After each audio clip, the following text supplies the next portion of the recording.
New York City mask, everybody. Has all the places of it's New York State mask.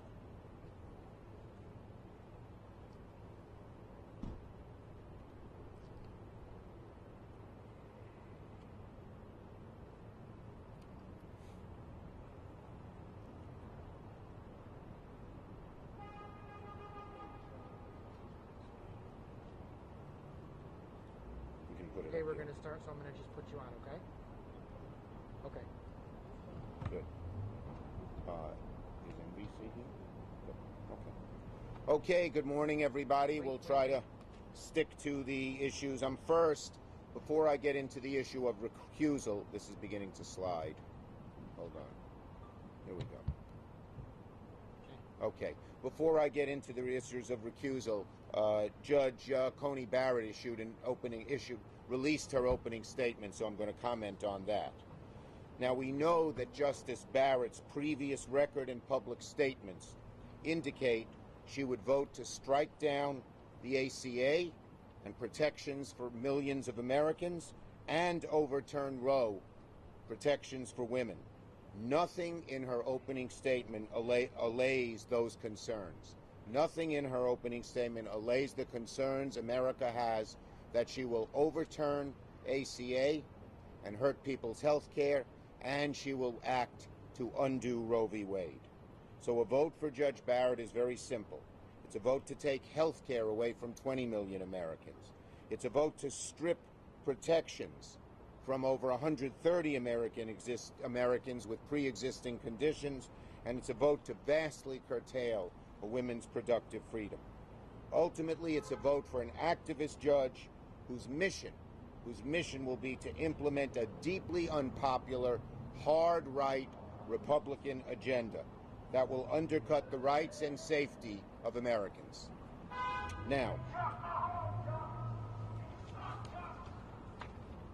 okay, now let's go to the issue at hand, recusal. Senator, did you say 130 Americans? 130 million. Did I say it wrong? I believe you just said 130. Okay.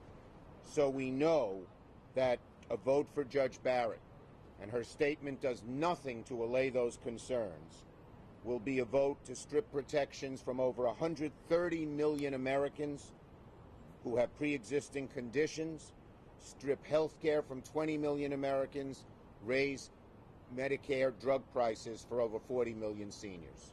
That's what it will do. Okay, now let's go to the issue of recusal, which I will, since I changed the order around here. Okay. Well, we all know that the hearing for Judge Amy Coney Barrett to the highest court in the land, the Supreme Court, begins tomorrow. But this is a moment unlike any other, because this nominee comes before us with serious conflicts of interest. And we're here today to say that given Judge Barrett's conflicts of interest, she should recuse herself from any decision involving the Affordable Care Act and its protections, and any decision related to the election that we will have on November 3rd. Let me go through those things. What we know about Judge Barrett, two things among a slew of the others stand out. First, she has clearly said she'd strike down the Affordable Care Act, and has delivered quality and affordable health care to millions of Americans.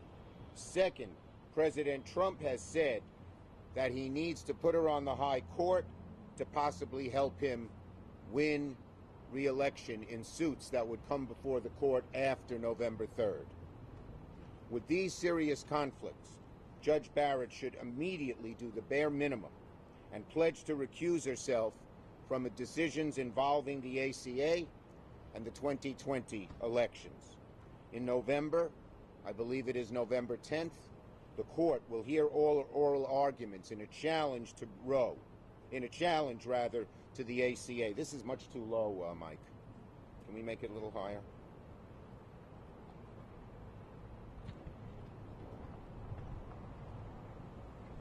Okay, yep, that's good. Okay. So on November 10th, the court is going to hear arguments about whether the ACA, with all its protections, is unconstitutional.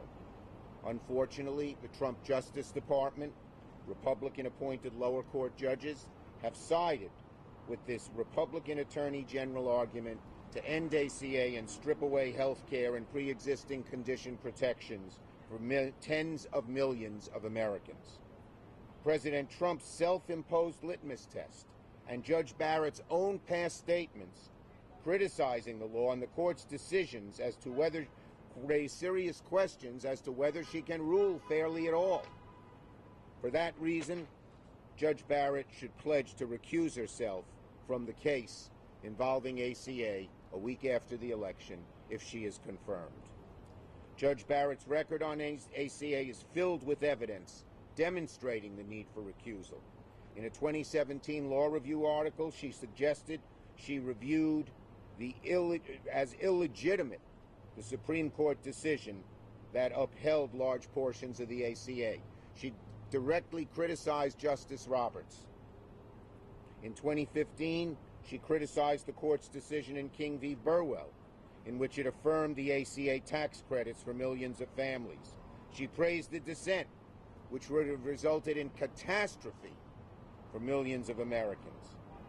And the views reflected that she would favor eliminating the ACA strongly. So she doesn't come unbiased. And that's why she should recuse herself.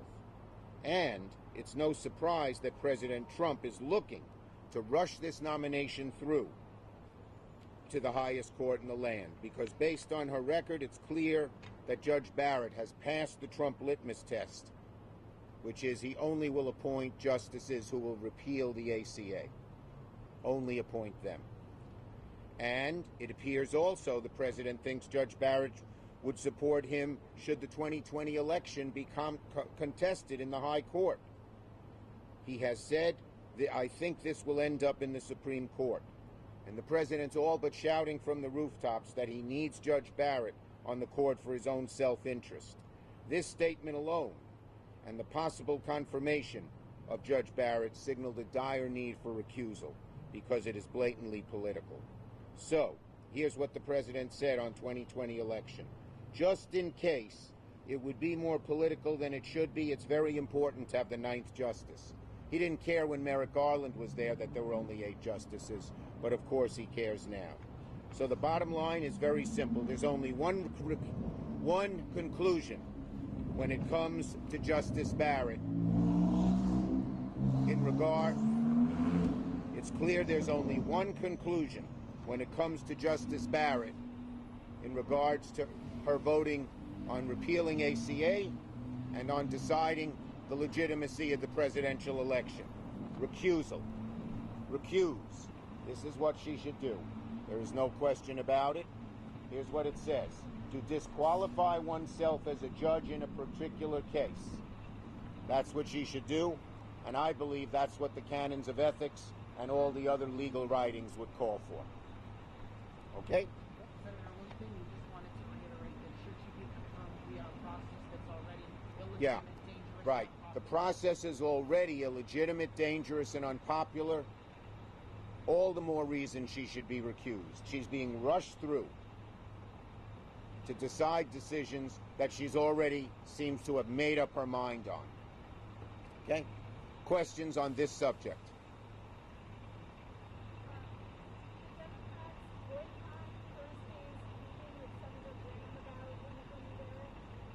Well, they're going to the hearing, and I will say this, we will talk about when the actual vote occurs in committee and on the floor.